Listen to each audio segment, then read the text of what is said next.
Well, here we are, fellas. Very exciting news here for the BYC in that we've been able to nab the new CEO for New Zealand Cricket, Scott Weenink, and he joins us on the phone now. And Scott, first and foremost, mate, thanks for taking the time to talk to us. Thanks, Jason. No, my pleasure. Good to be talking to you. And an absolute congratulations on getting the role there. But we're going to really go hard here because we've got some hard-hitting questions to ask you. So you're ready to go? Well, I am, but remember, try and be a little kind. Yeah, sure. Sure. Yeah, but no, that's fine. Can I open up, Scott, still in Cleaver here, can I open up by asking a question that I've had put to me is, did you in fact get on the field for New Zealand at the Basin Reserve for a test match? Well, that's sort of half right. I used to do the reserve fielding at the Basin for test matches and one-dayers. It was actually a one-dayer that I got on the field against Pakistan. Okay. I think it was around about 92, 93. Did anything happen in that one-dayer to distinguish yourself? Well, it sort of depends who you talk to. If you talk to my mother, a ball bounced in front, and I did some unbelievable fielding. If you talk to all my friends, they'll tell you that I dropped a catch. Yes, so there was an incident. I've often been curious, actually, Scott, in that regard. I mean, how do you get to be sort of selected as the sort of reserve fieldsman in a situation like that? I mean, were you a gun fieldsman, or is there another process involved? No. Or was your dad a selector? Or was your dad a selector, yeah? Yeah. No, look, I was a decent fieldsman.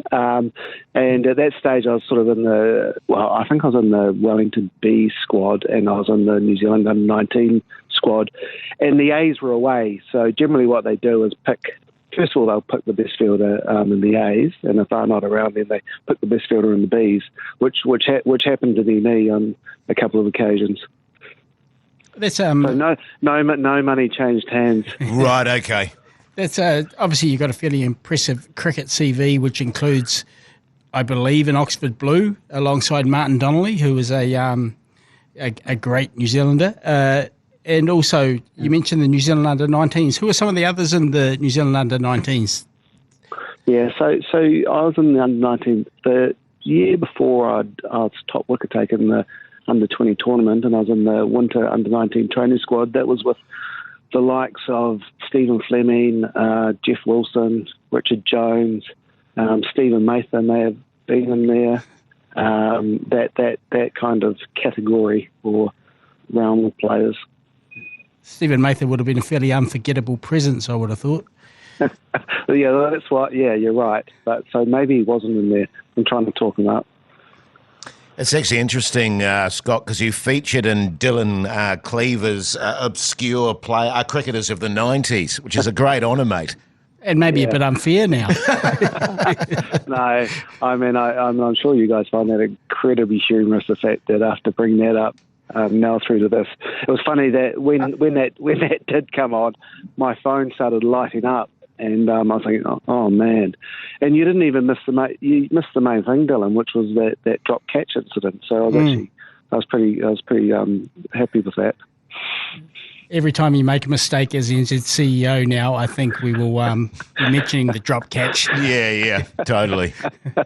Yeah, no, as I say, please be kind. Yeah. Hey, Scott, you've obviously got an illustrious legal career behind you and international experience and all those sorts of things which have played into this role. Have you always secretly liked cricket a lot more than being a lawyer?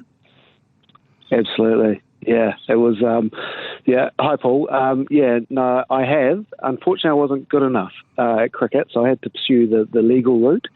And I think, when I first started work, they essentially said to me, look, it's either cricket or law, and we see you kind of in and out of the team and not really that good, so we assume you're going to pick law.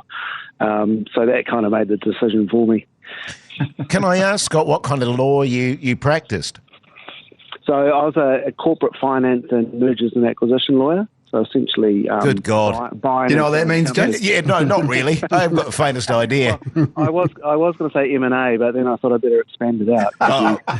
Because I've got a bit of a dispute going on with my neighbour at the moment, and I thought you might be able to help me out with that. But let's get down to some of the big issues that are going on in the cricketing world at the moment. How can New Zealand cricket compete with the big bucks and short tour times of franchise cricket? There you go.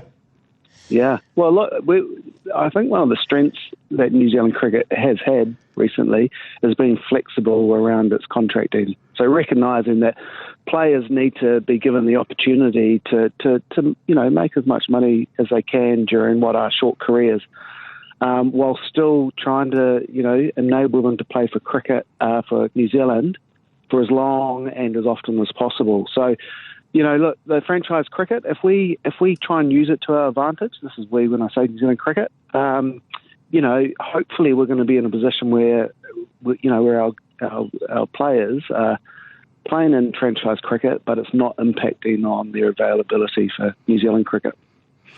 Do you think that your role in terms of you've had a heavy role in the Players Association helps in your understanding of how the pieces of the puzzle all fit together? Because I guess for some people they would say it's not a natural jump to go from poacher to gamekeeper to poacher, whichever way you want to phrase it. Yeah.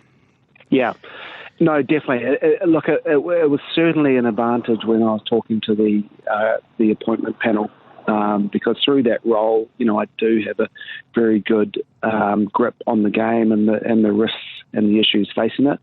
Obviously know a lot of the players and understand, what, the key decisions are for them. In reality, New Zealand Cricket and the Cricket Players Association have always worked very, very closely together, because both of their priorities is what's best for New Zealand cricket. So it was actually, I think it's going to be a fairly easy step across. David White actually was on the board of the Cricket Players Association before he stepped into the role. We've got a couple of former Cricket Players Association board members, and Rebecca Rolls and Roger Too's on that board. So it's not an unusual step, and it really, I think, enhances what I'm going to be doing at New Zealand Cricket. Scott, you mentioned the appointments panel, and can you just give us a little bit of an insight into the process? I guess I'm mostly curious as to whether you had to do a PowerPoint presentation, and was there sort of a testing of your forward defence as part of the process? There was. They quickly had a look at my cricket average and said, "Well, look, we're not going to appoint you because you're cricket. So what else have you got?" Look, it was a pretty stringent process. As I understand it, there was around 50 people applied, including some pretty strong candidates for overseas. So it was a good process. It was nerve-wracking, as you can imagine. The last part of it was a presentation to the full board. I didn't put a PowerPoint out and sort of start showing them my forward defensive. When you're sitting in a room with Martin Sneers and Roger Toos and Rebecca Rolls, you don't really want to talk cricket. Yeah. Hey, this is something we were just discussing before we chatted to you, Scott. We were talking about New Zealand A playing Australia A at the moment. And what is New Zealand cricket's philosophy? Dylan was making this point, which I think is a really good one, with regards to the New Zealand A tours and the A system. Are you guys looking at simply the next best sort of players in the country, or do you view it more as a development of potential players looking to the future? Because one of the things we've discussed a lot on the BYC is New Zealand, the depth of our cricket and so forth. What is your actual philosophy there? Yeah, look, that's one I can't answer because I simply haven't, I still actually haven't started the job. So I don't know what the specific philosophy is for that. It's a very strong Australian side. So they're clearly putting in their next best players, but I don't know what our philosophy is, so I wouldn't like to answer that without having the full knowledge, unfortunately. No, fair point, That's mate. all right. We'll just continue to speculate on that. Hey, well, maybe down the track we can talk about it again. Will you be going to India for the World Cup? Yeah, so there's actually a trip with a group of us to go and meet our key commercial partners in India right at the start of the World Cup, and a big part of that is continuing with that stakeholder engagement and developing those relationships with the BCCI, ICC, and our commercial partners in India, and then there's an ICC meeting. I think the day before the World Cup final, where all the chairs and CEOs will go. So all going well. I'll be watching the Black Caps play in that final. Yeah, well, who do you think they'll be playing against? Yeah, how do you think they're going to go there, Scott? Well, I think we're going to go. I mean, you look at our side. We've got an incredibly strong bowling attack, and we've got a strong batting attack, particularly if Kane Williamson is available. So no, look, we've got a good chance. There's some good sides, though. India's going to be pretty hard to beat in their own conditions. But I mean, as we know, we always tend to turn up at these tournaments, don't we? Yeah, that's true. Hey, look, this is not a leading question in any way, although I might come across as such. But I think it's just a pretty well-known fact that sometimes getting business done in India is just different. Do you have is any of your work experience and business experience given you any kind of insights or experience of dealing with different cultures? Yeah, I mean, look, that was one of the key things that the appointments panel focused on. I've lived in Asia for, over 12 years, mainly based in Singapore, but also based in Myanmar, Jakarta, and I did a lot of work in Manila. Not so much work in India, but we looked at buying an Indian telco. So I spent quite a bit of time there. Yes, look, it's different doing business in those places. And it's certainly, a strength that I bring is the fact that I do have a lot of experience in doing business and doing deals in those parts of the world. And it's different. It's different to doing deals in New Zealand for sure. It doesn't mean it's better or worse. But you certainly need to know what you're doing, who you're dealing with, and just be aware of the different cultural norms in those sorts of places. And Scott, it's easy to get sort of hung up, I guess, on the international side of things and the business and the money, and that's obviously those are real strengths to your that you bring to the party. But in terms of the community side of things, again, not a leading question, but are you still turning out and playing a little bit of BYC or casual cricket, masters cricket, that sort of thing? And what about? I know you've got a platoon of daughters, I think. Are any of them involved in the game? What sort of involvement have you got sort of at the grassroots level, and how important is that for you as you go into the new role? Yeah, look, community cricket is absolutely critical to the future of New Zealand cricket. I think you can look at cricket in three key kind of strategic pillars, which is the community game, the commercial side of it, and the high-performance game. And ultimately, you need your high-performance platform going extremely well, because that helps generate your commercial side. And if your commercial side's going well, that generates revenue to be able to invest into your community game. And then if you've got a strong community game, then you're going to be developing players to move to your high-performance. So, look, the community game is going to be a big, big focus for me. As you say, I've got 4 daughters, one of whom played cricket. And I coached her, so that was great fun. So I still have some involvement through that. I've still got a 7-year-old who hasn't quite decided what sport she's going to play, so I'll be trying to push her down the cricket route. And look, I am ashamed to say that I still play cricket from time to time. I play for a couple of last man stands teams, one called the Jamaican Steamers and one called the Sweaty Boxers. I think they're both basically in the lowest grade in Auckland. And we usually still get thumped, but that's good fun.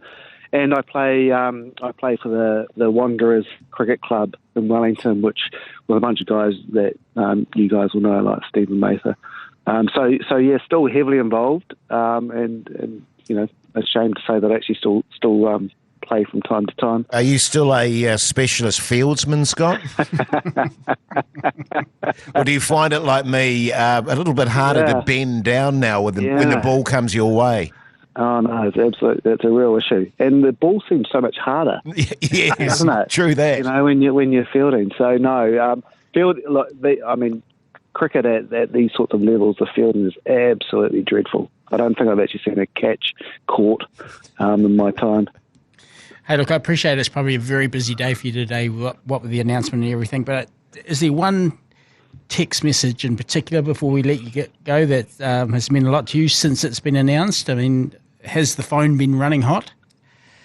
The phone has been running hot, which is I'm obviously really delighted about. I mean, there's a number of people that have been a big part of my cricket career and older guys like Bert Barnes and Bruce Egger and things like that. So really delighted to get messages from people like that who have come in saying how thrilled they are for me. But no, look, it's been great, the reaction. I'm obviously really, really chuffed. Well, Scott, once again, congratulations on the appointment, mate, and we hope down the line we might be able to have a few more chats with you. All the best in the role, and we greatly appreciate you taking the time to have a quick chat to us today. No, thanks very much, Jason. I've often listened to your podcast, and since you called me out as obscure cricketer of the 90s, you've become my mother's favourite podcast. So, any time, I'd be very happy to come back and chat with you guys. Good on you, Scott. All the best. Good one. Thank you. Guys. Bye. Yes. Thanks, Scott. Appreciate that.